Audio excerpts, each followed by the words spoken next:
Hello. So, I feel that in terms of grids, one of the best grids to work in is 7 and 6 on the number pad. So, over here, it'd be grid 64, grid 32. And then when I go into detail, I usually use, sometimes I'll go into really detail where I'll have to use grid 5 and grid 4 for 16 and 8. But I say 7 works very well for me because if you notice the size of a player, which this is a perfect representation of a player, it works very well on grid 7. I mean, I can make a good sized wall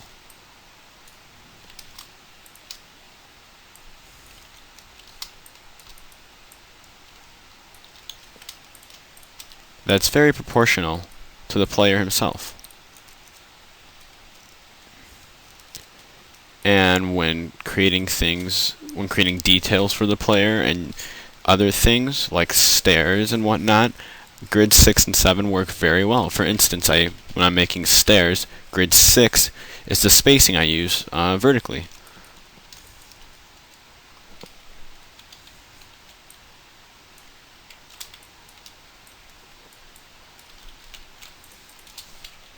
So the height of it will be 1 block in grid 6, and the gap between each stair will be 1 block as well.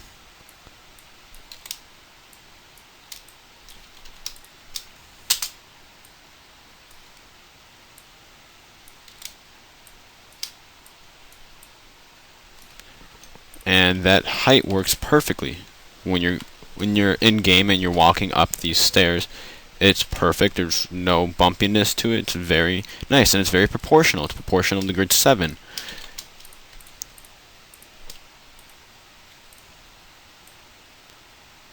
As you can see, if I were to make a doorway out of this, I would do it in grid 6 and 7.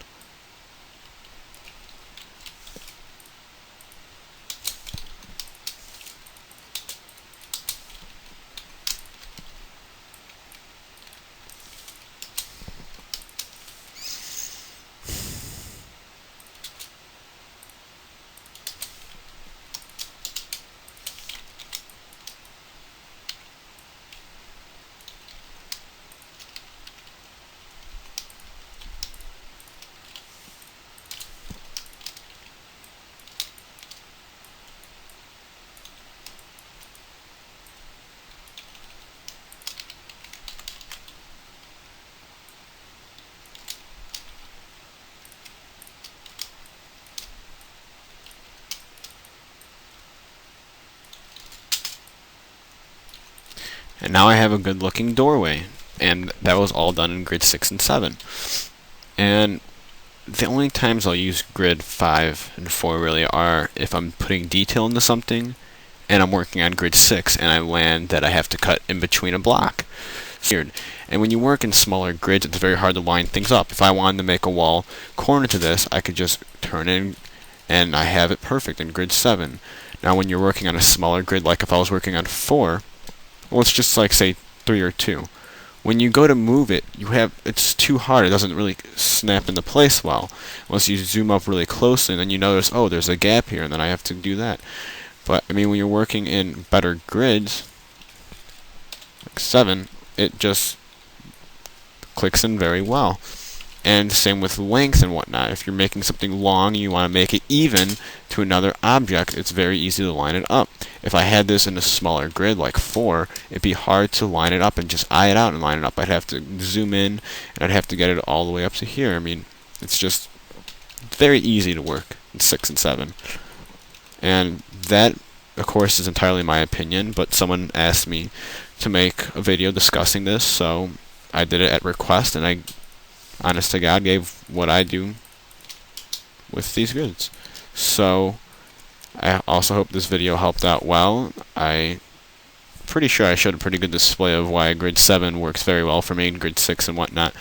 And even when I'm going into detail, like I said, I don't use any grids lower unless I really have to go into detail, and like I'm cutting in grid 6 and suddenly I need to line something up in between or something like that.